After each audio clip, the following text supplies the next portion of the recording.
Hey, my name is Dan, and this is my channel, Mindful... one moment. I did come. Sorry about that. So like I was saying, my name's Dan, this is my channel, Mindful Missionary. About a year ago, my sorry.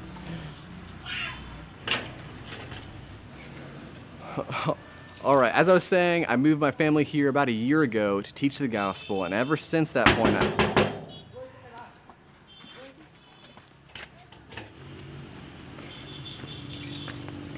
okay, that's the last time, I promise. The thing I want to talk about... Sonia?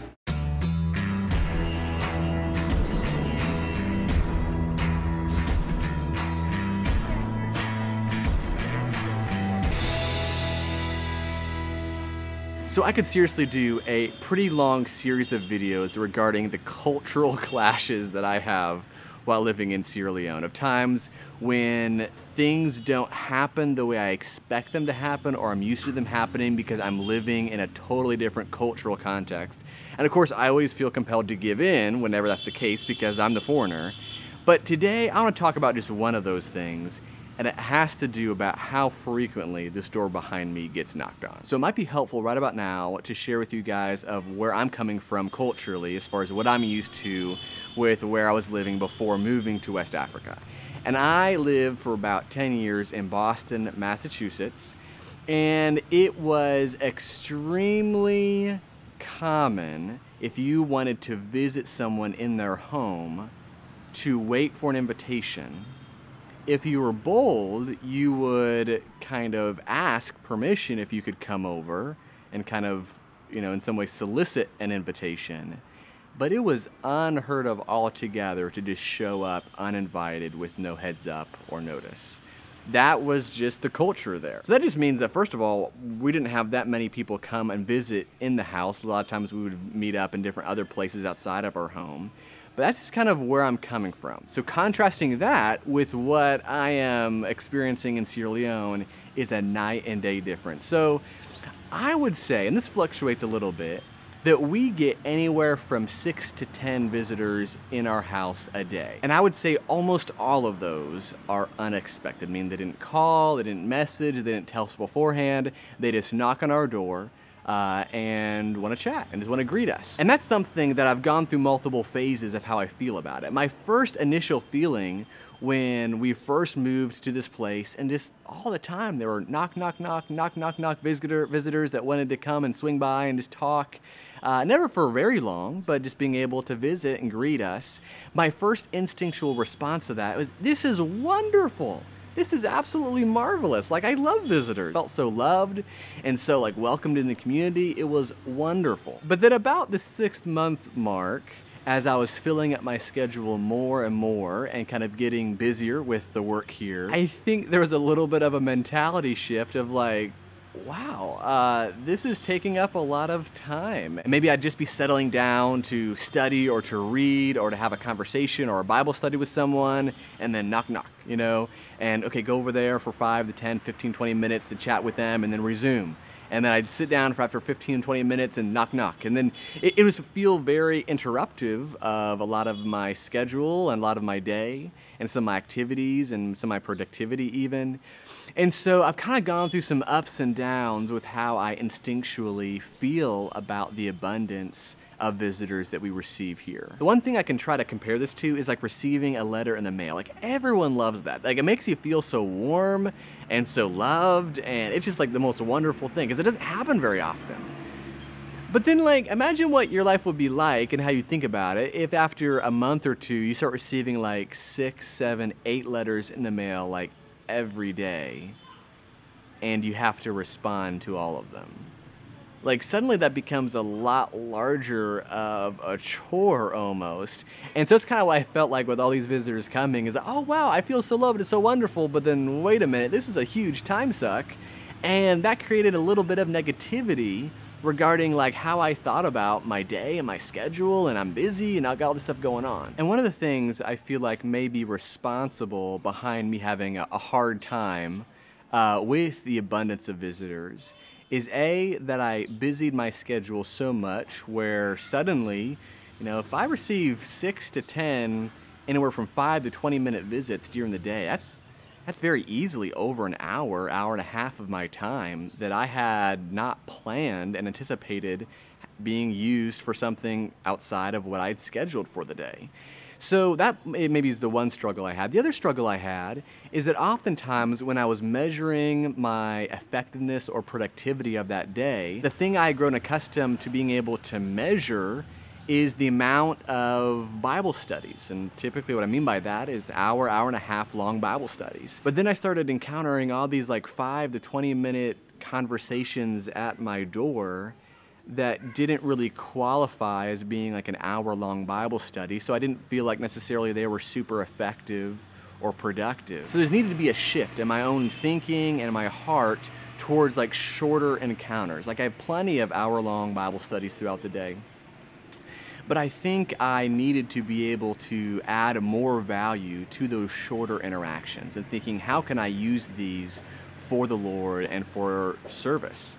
And so what that's looked like for me is that during my morning devotional time, when I'm meditating upon the Word, when I'm reading the Word, what I do is I think about, okay, today I know I'm going to have at least 6 to 10 of these 5 to 20-minute long discussions and just mostly small talk and greetings. What is something for my morning meditations and devotions that I could then be able to use in these short interactions that I have with folks? And that could be a verse, or that can simply just be an idea from scripture or a principle. That can simply be me expressing, my love and care and affection in a variety of ways, asking what I can pray for them about. So when I'm able to approach these interruptions in a purposeful, intentional way, then that just adds so much value to these encounters that I don't think for a long while I really appreciated.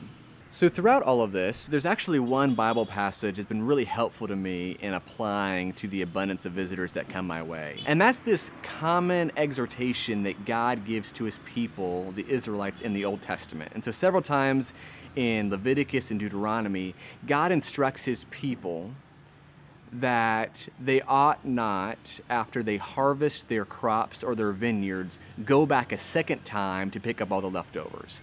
And also, you ought not glean or harvest the corners and the edges of your harvests and of your crops.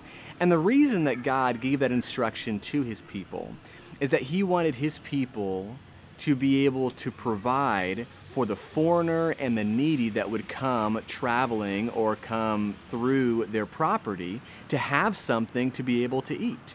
And so the idea here is that, hey, businessman or hey, property owner, don't collect so much from your crop that you don't leave enough for the poor or the foreigner to be able to eat when they have need. So I've tried to apply that general principle to my usage of time and how I schedule my day. And that means I don't want to schedule my day and my time so extensively where suddenly if I get a few visitors, I'm frazzled, I don't have the time for it, I'm not making the most of those opportunities. After all, I didn't really plan on having these visitors.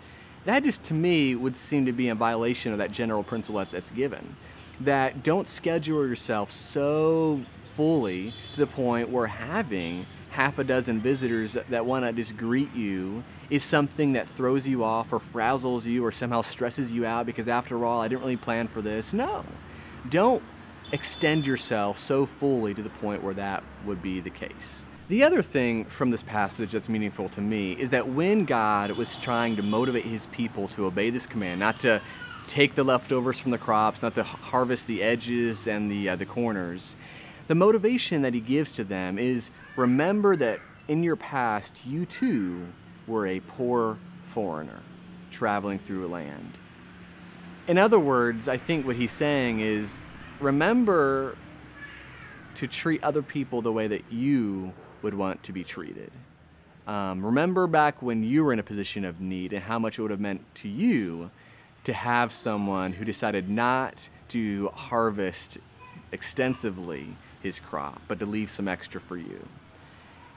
And that just hits home, right? I think about whenever I would knock on a neighbor's door or a brother's door, what percentage of the time would I want them to answer?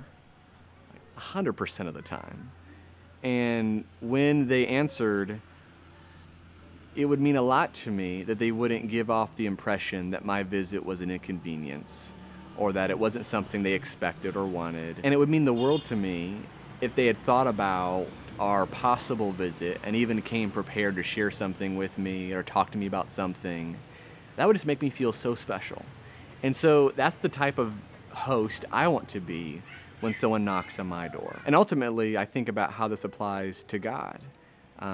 Obviously, I'm not knocking on God's door in a physical sense, but when I call out to Him in prayer, like, how often do I want Him to listen to my call? What kind of attitude do I want Him to have towards my requests for attention? What kind of attitude do I want Him to have towards me when I come calling or knocking? I mean, I know this is important to God because He's already given us the promise, right?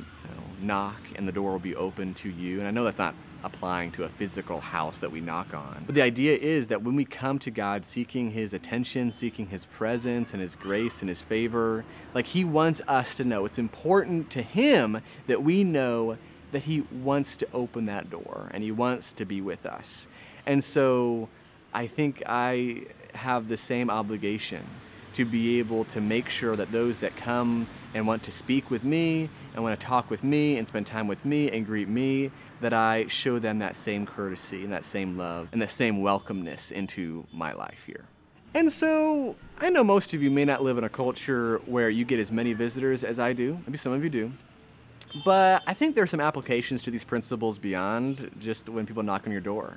I think when you receive emails from people, when you receive texts or phone calls, I think those are very similar and they're very easily related type things. That, how do you respond to that? How do you think about that? So perhaps some of the things that I shared here can help shape your attitude towards those unexpected interruptions that request and require your attention. I appreciate so much your guys' interest into these musings that I share on this channel. If you've made it this far into the video, then that is an indication, at least to me, that you find value out of this kind of content. So if you wouldn't mind, subscribe. Not only is that the best way of you being able to see more content like this from me, it also tells YouTube that this is quality content that it should consider promoting to other people. And so this is a very easy way of not only benefiting yourself if this is something you find value in, but also being able to increase the amount of reach that videos like this have on the platform. Thanks again for watching. I'll catch you next week.